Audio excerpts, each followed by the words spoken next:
Hey everybody, welcome.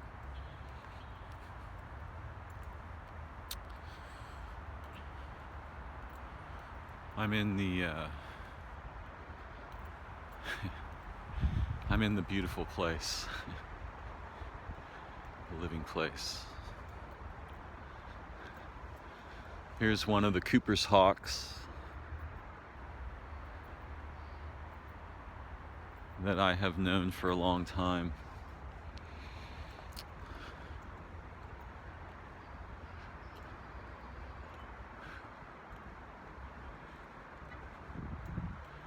It's an amazing day here.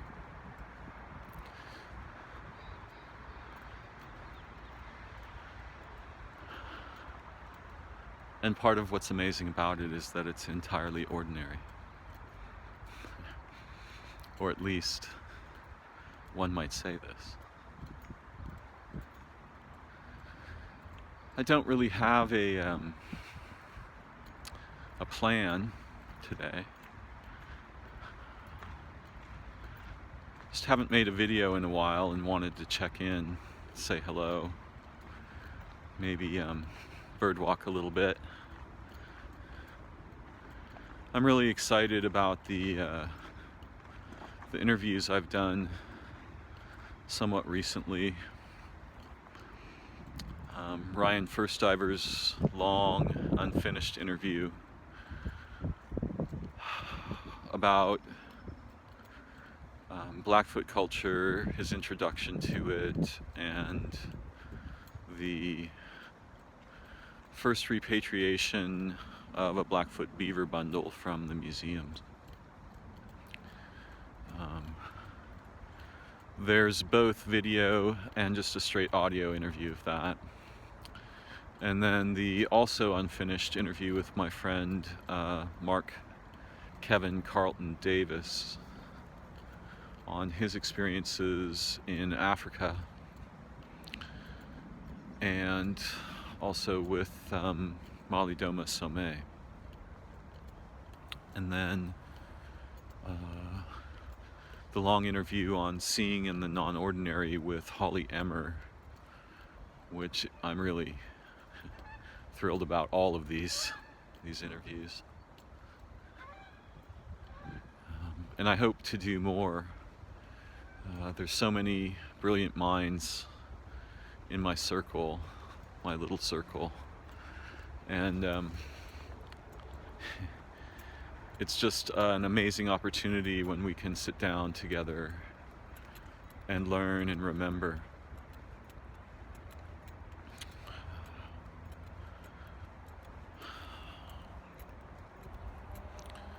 Things about our nature as humans that are easily sidelined in modernity.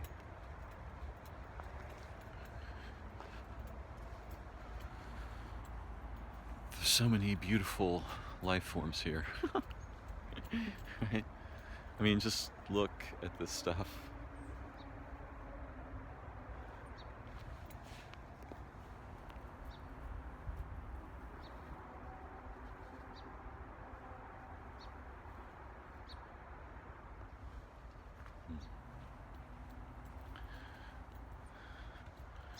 I often wonder what this place was like before it was populated by Western humans. And certainly the Western humans get a bad rap. For colonization and appropriation and all these strange features of what is almost the opposite of something like a human culture.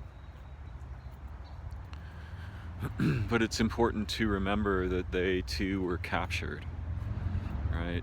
Rather than being necessarily captured by another people, another group of humans, they were captured by something that is very difficult to point at.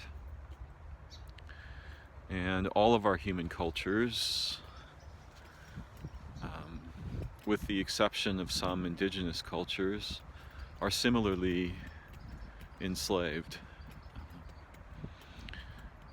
There doesn't have to be, though it's very concrete when there is, but there doesn't have to be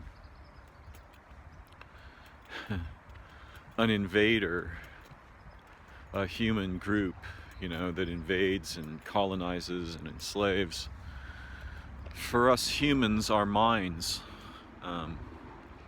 represent an environment, much like the living environment of Earth, in which you have animals and plants and trees and microbes and insects and fungi and so on. But that environment is not visible to us in the same way that the living environment is, but it's just as profuse as this.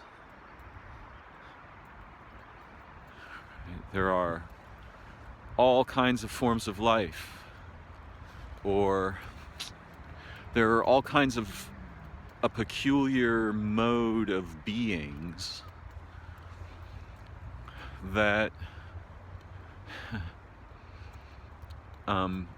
live and reproduce and execute functions in the environment of human minds. And it turns out that we are extremely vulnerable to specific forms of these processes that I call thrisps. So the human Cogniscium is the name for the environment that is the network of human minds, and it has a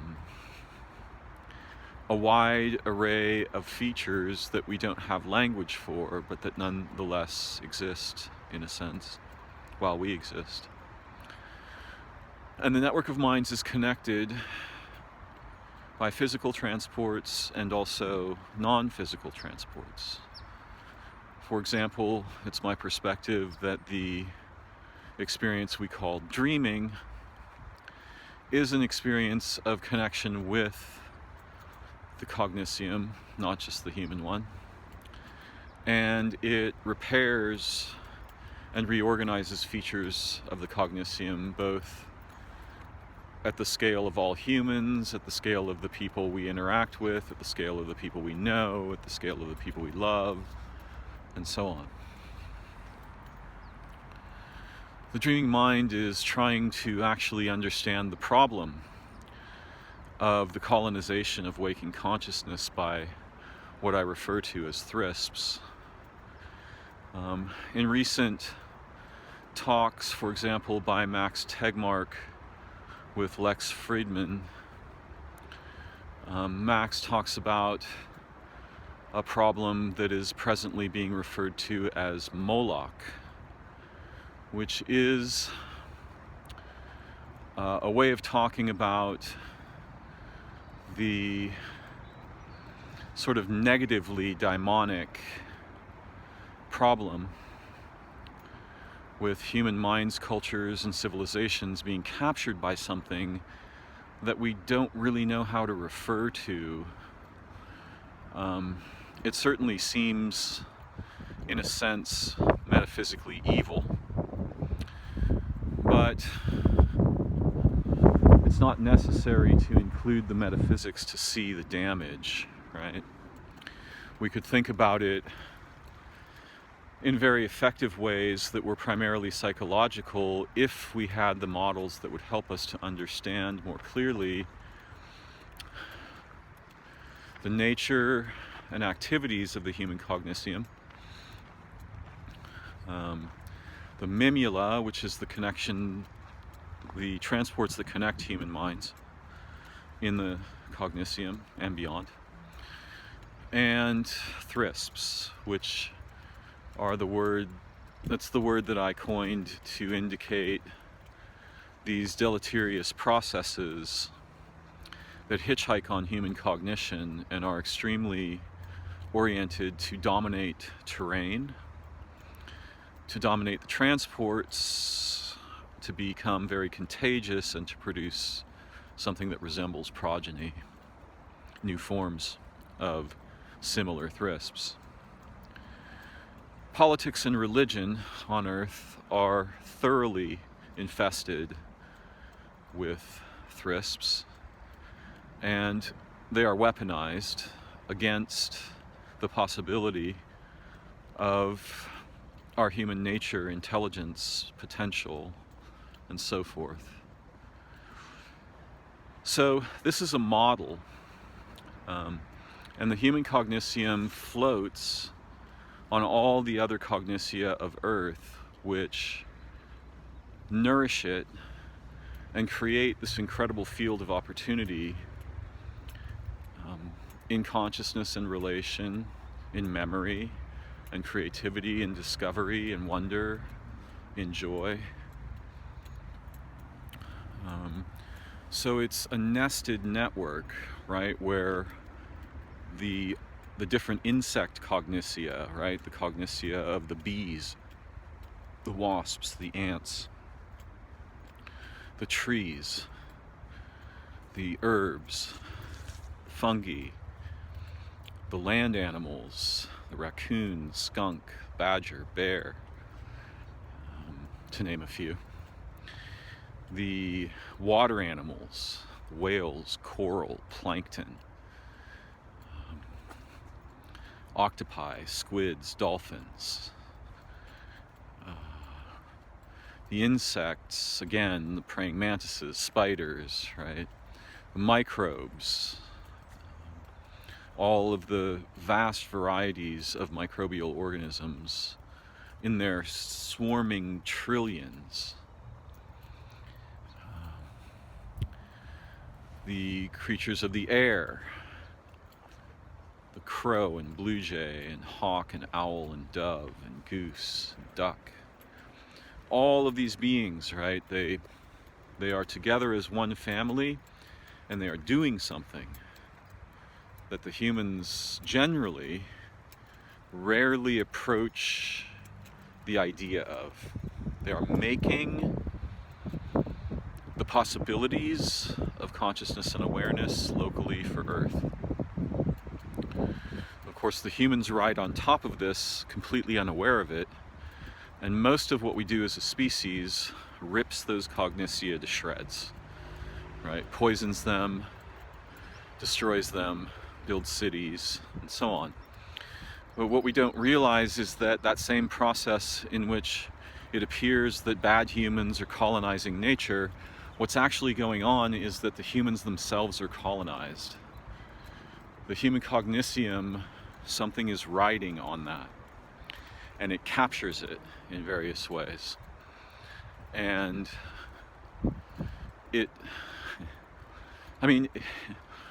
it's so difficult to find words to explain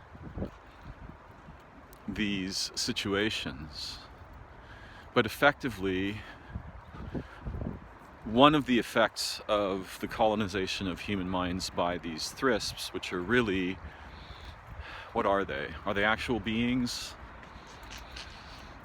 Tough to say. The simplest way to think of them is as processes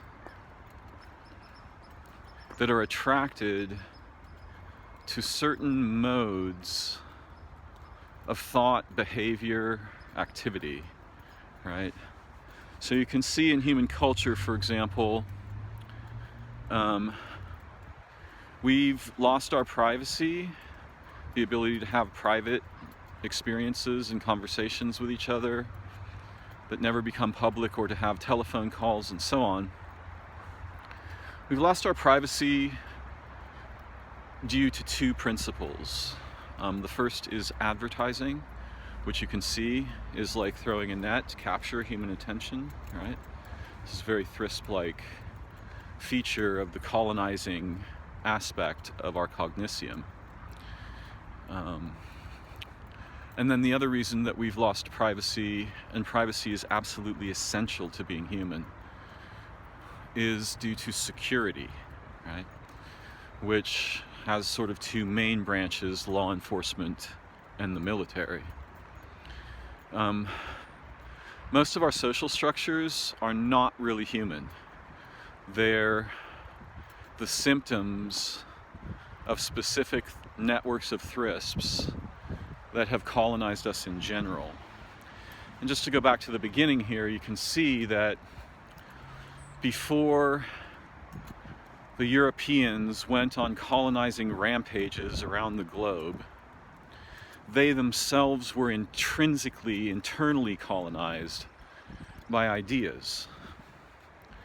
And really, thrisps are an idea in both senses, right? Like you have the idea of thrisps, but you also have the result of the colonization of humans by thrisps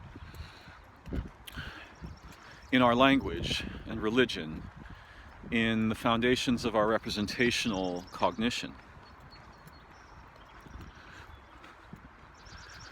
So it's important to see that before,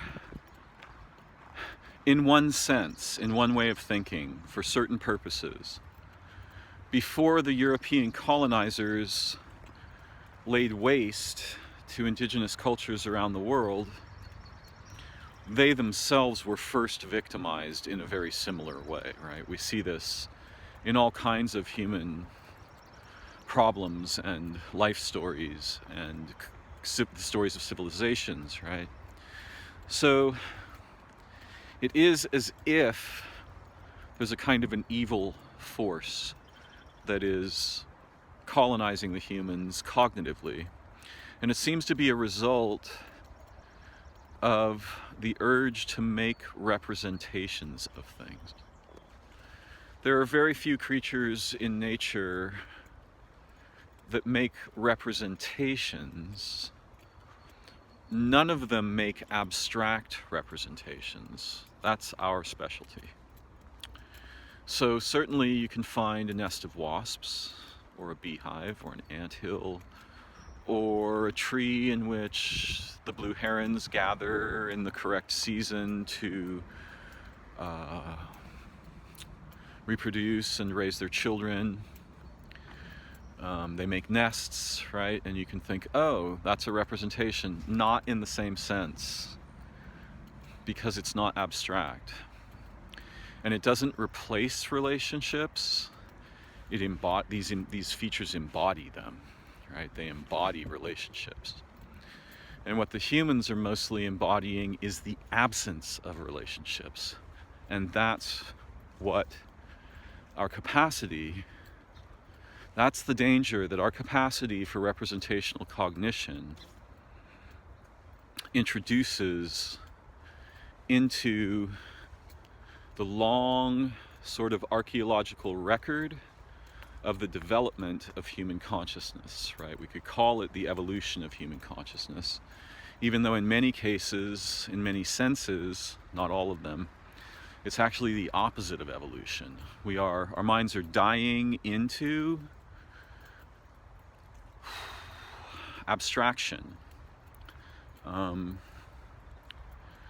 And you can see this process happening in the sort of historical record of the development of human consciousness as organized religions begin to show up on the scene, produce books, weaponize those stories, right? You either do exactly what we say here or you'll be tortured forever. Only we know the way to enlightenment, the divine, this kind of thing. Most of those religions that are like that are actually just thrisp networks, right? It's the absence of anything resembling insight, intelligence, awareness, consciousness, masquerading as the only way to get there, right? And making threats, right? Not only do only we know the door to the sky and the divine beings, but we are telling you that you will be destroyed forever if you don't, sign on the dotted line, right? accept the tenets of the thrisp-based religion. This problem of absences turns out to be crucially important to how thrisps propagate in the Cogniscium and continue to produce terrifying results. It's as if in representational cognition in general, there's a vulnerability in the domain of abstraction, right? To depart an actual array of relational opportunities simply by making representations of them. Photographs, clinical analyses, math. Now, I'm not trying to denigrate ways of knowing. I'm only trying to say that some of the ways of knowing carry with them this potential to depart from insight, relationship, learning, curiosity, and growth into the production of tokens, right? And the most obvious tokens that replace those relationships and thereafter call to us because they stand in that place of the absence of what they point at, right? You can see this in any version of an insane religion. I'll just pick one at random here. The most obvious one around here is sort of damnation theology, evangelical Christianity. And particularly how that network of vicious thrisps functions on television, right? Television itself is already the absence of a relationship, dancing in awareness as if it is a relationship, right? And then later, over time, you get weirder problems like our social networks and so on, yeah? Let's see what's going on here for a moment.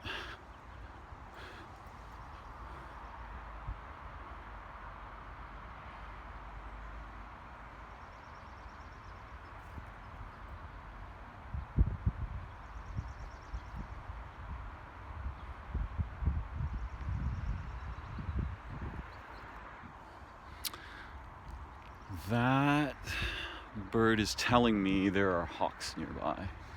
And that's almost always true here. So we have this problem and we don't have much medicine for it because nobody is teaching us these things. I learned these things from long research and also the cooperation of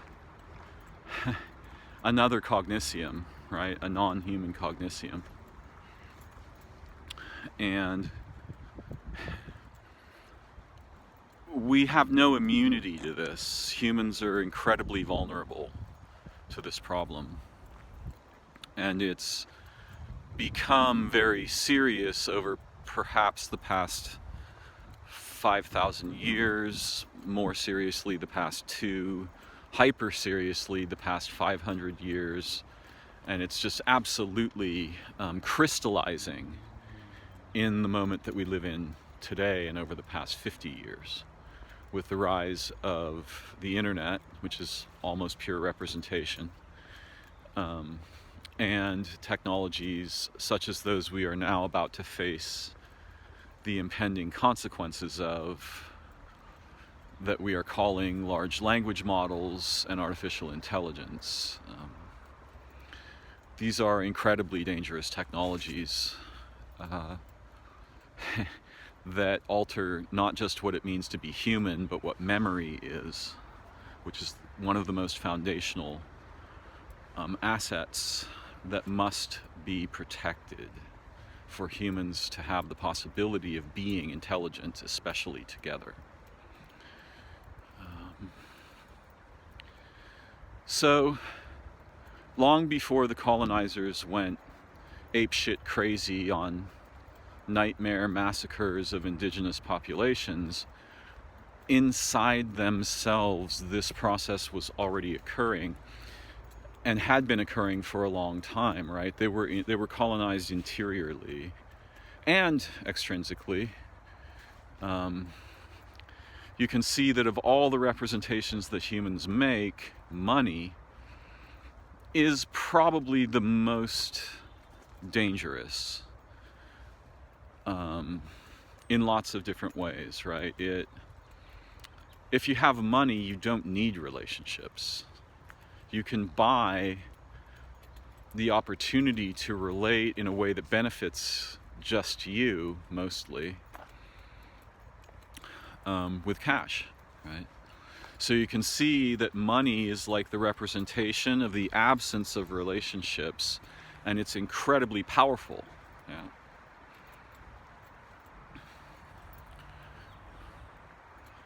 Money.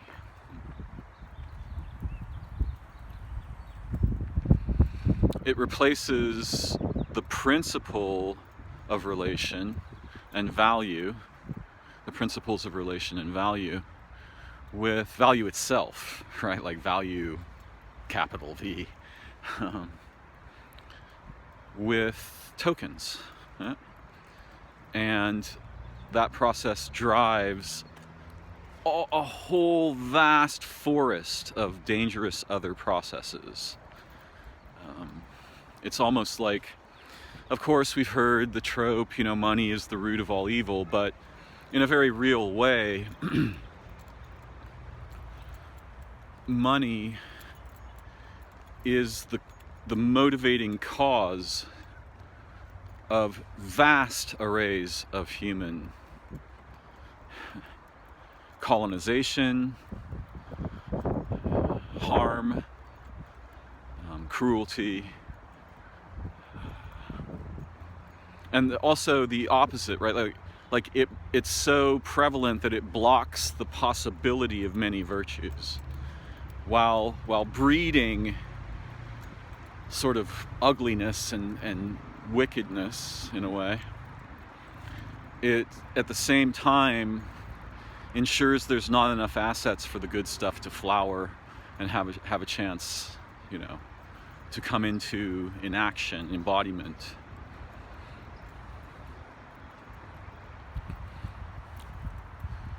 And of course, we, as the descendants of possibly colonial peoples, did my actual descendants colonize anyone? Not clear to me.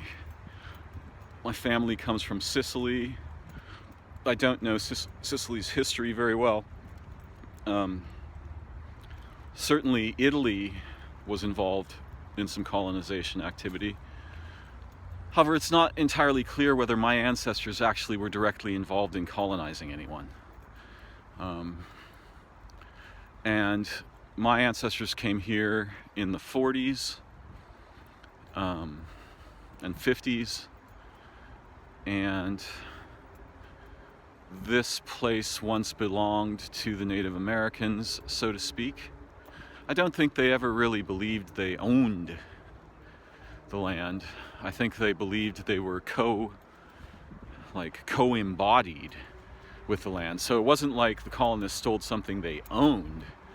It was much worse. It was like they stole half their body, right? The half that's in nature. For the sake of money, right? So you can see that this colonization spiral just keeps happening, and the point that I'm trying to make, in part, is that we moderns are being recolonized in 100 new ways per year, right? By advertising and technology. You can see that the training of large language models and what humans call artificial intelligence systems is colonizing us at the deepest possible level, right? It's sucking up all of the creative activity, writing, art, dance, music, philosophy, and producing a kind of concentrated representational amalgam of that in language and deep fakes and this kind of thing, right? So the whole colonization process certainly didn't end anywhere, and the colonizing peoples themselves are being recolonized by the imperatives and priorities that are the children of the older thrisps, right? So these newer thrisps, like computation, AI, social media, and so on, these are the new generation of the colonizing forces that have been effectively parasitizing the consciousness, life paths, and awareness of human beings for a very long time. Where does the problem begin? Is it fundamentally physical or metaphysical? Seems both. Is it evil? Are there like demons and devils? It's hard to address these questions in any useful way because we'd have to be very cautious about what we would mean. If a demon is like the concentrated absence of authentic relation, intelligence, awareness, kindness, generosity, wonder, creativity, if a demon is like the concentrated absence of that, then it's not really there. It's that something is missing, right? Something's fundamentally missing. And the absence coalesces into this force that is colonial in its nature.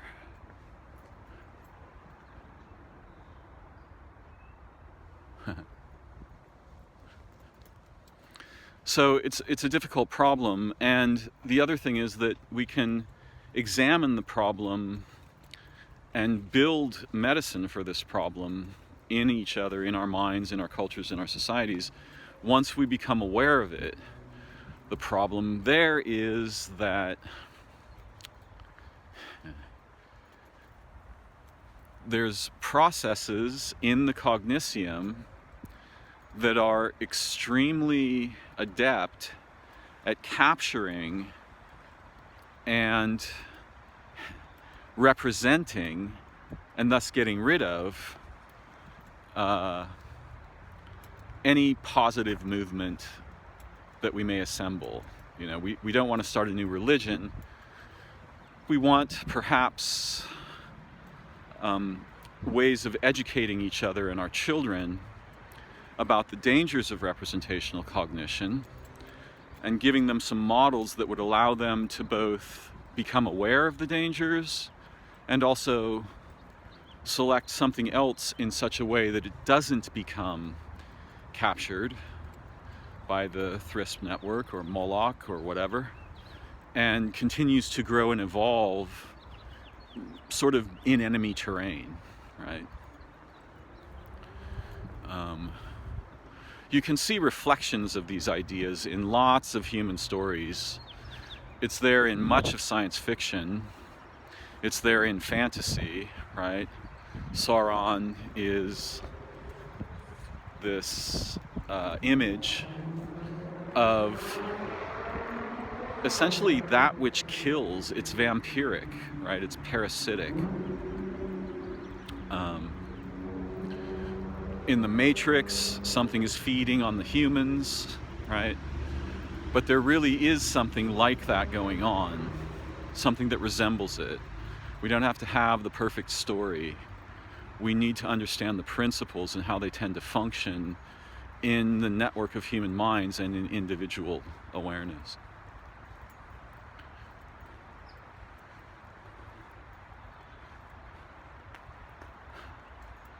I was looking at these fungi growing out of this hay bale.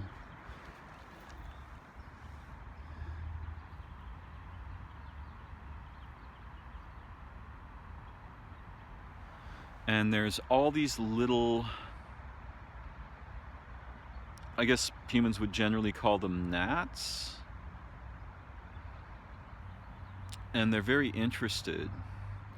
They're fluttering around here in some degree of numbers.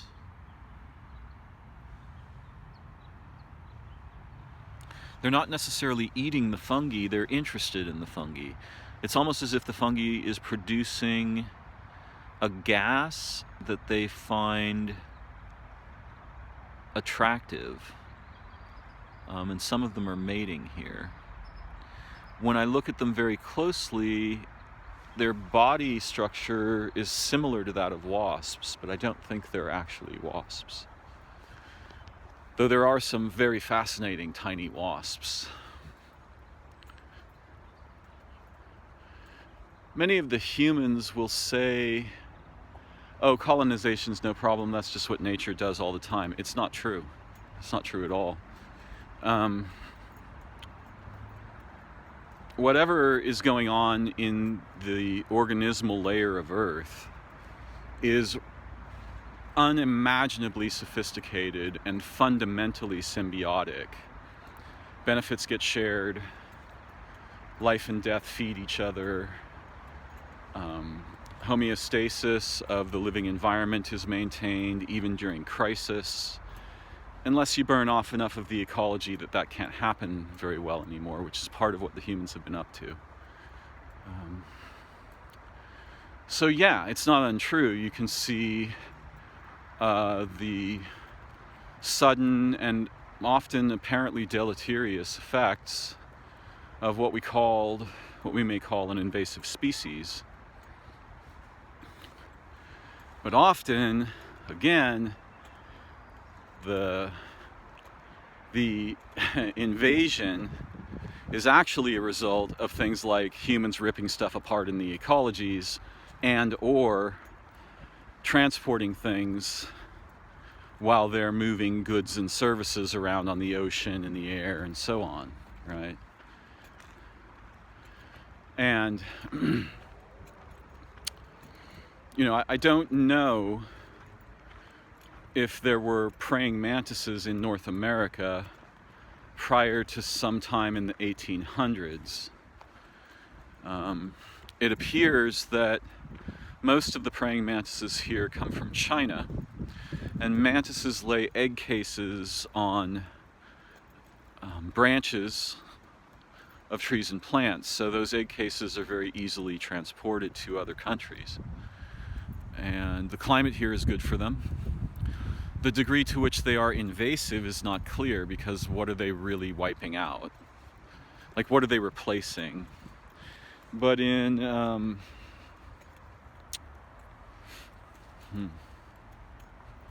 what is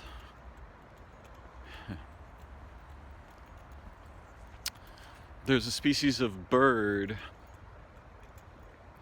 that invades the nests of songbirds and pretty much wipes out their children. It's called a cowbird. And this wasn't generally a problem until the humans started wiping out the bison, right? Which were the cowbird's natural symbiont. At least it seems clear it wasn't as severe a problem. I'm not sure how much data we have from before the bison were obliterated. So some of the invasive species, the colonizing species, right, their natural rhythms and relationships have been disrupted or destroyed, and that's what produces the problem as a symptom of the destruction of ecological symbiotic networks. Our minds are like what we're talking about. That's the thing. If our minds resemble anything on Earth, they resemble diversely populated ecologies. Yeah. And the network of living relationships between those ecologies. Many people will say things like, and many people aren't the standard, oh, all that Native American stuff, it's not real. It's just superstitions and stories and stuff. Wow, they could not be more wrong. Anyone who's had a chance or the privilege of participating directly with indigenous teachers and wisdom keepers to use the trendy language of the time. Anyone who's had an authentic contact with the knowledge of the indigenous peoples will immediately become aware that there are other dimensions to being human that us moderns have no idea about. And at the same time, there are superstitions, right? Codified stories that over time turned into representations, right? The absence of the knowledge that the stories were originally based in, or even the living memory of. For example, in some cultures, if a bird comes in your house, it has to be killed, right? It's a portent, yeah? And someone who's intelligent is not going to obey someone who's authentically in touch with what's going on is not merely going to obey the letter of the law. They're going to approach it in a way that is alive and sensitive and aware, right?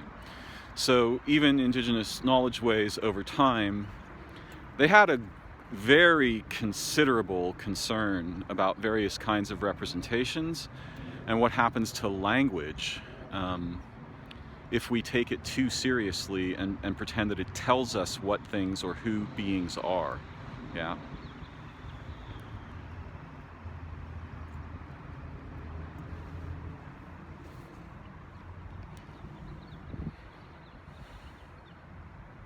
You can see the same problem again and again in human culture. The problem is that relationships collapse into representations and representational language, and the knowledge and the relationships die into those representations. They literally like go away. I'm going to pause here for a minute and I'll continue in a moment. So this problem is what produces what our political systems, organized religion, and there are branches of religion that are deeply authentic as well, but it's very difficult for them to evade capture by the colonizing forces that want to turn everything into this sort of picture, right? I remember my friend Ryan telling me, he's taught me so much, Ryan First Diver. He talked about a problem where they were teaching indigenous knowledge in a classroom, and an elder was there and said, you know, what are you doing? There's always this issue of if we record stuff, then it gets captured, right? It becomes representational. Obviously, the recording is the first movement in that process. And in this case, the teacher said, look, these children don't know like fundamental basic things about our traditions. Our language is dying. Our traditional knowledge ways are being replaced by Christianity and things like this, right? So in that kind of a situation, it's important to at least just try to keep a heartbeat there. But there's another problem, which is that in another story, he was telling about some elders getting together to record their stories, and one of the first speakers said, this is not the way to do this. If we record these stories, they're going to seem like they're written in stone, and they will become superstitions, right, is part of the elder's concern. And it was the same kind of answer from the group, although that first speaker, or the early speaker, influenced the group and sort of broke it apart, right, into different camps. Camps that are like, no, these have to be taught in a traditional way, they can't be recorded. And camps were like, we're dying here, we need to get this stuff. We need to preserve the knowledge that the elders have. They're going to die without transferring their stories, right? So the humans have struggled with this for thousands of years, and we're still struggling today. Are there answers? Yes. But we need to understand the fundamental problems and features of the form of cognition, the forms of cognition that are very vulnerable to representation. And again, I think the ancient peoples were very aware of this. There are many stories, one for example, where two enemies meet in a cave and they're blind because it's dark in the cave and they're struggling, there's a storm outside, and they both realize through touching each other that, oh, this person is my enemy. This is actually the person I went on a mission to kill. But they don't decide to go that way. They decide to go a different way, right? So the idea that someone's my enemy is already hugely problematical, because actual situations are not like representations. There's all kinds of domains of liberty, degrees of liberty that are available to us unless we collapse into the language, right? As if it's written in stone, as if it's the only truth or the one we must pay attention to, or so on.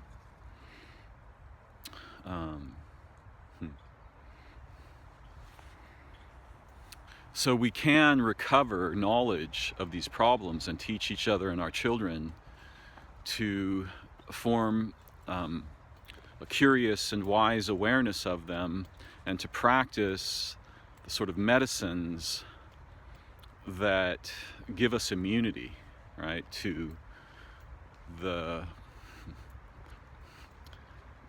colonizing forces in our very language itself and in our bizarre replacements for actual traditions and so on.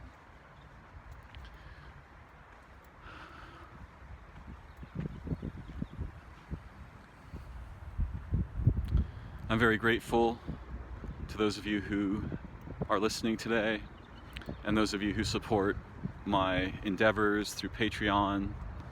And please, if you want to, if you're getting some value here, at least log in, like and share the videos that you like. And if you care to, feel free to support me on Patreon. There are links in my YouTube page for that. For now, I wish you wise ways, good dreaming, and beautiful life paths. Thank you for joining me. I look forward to learning together again sometime soon. Bye-bye for now.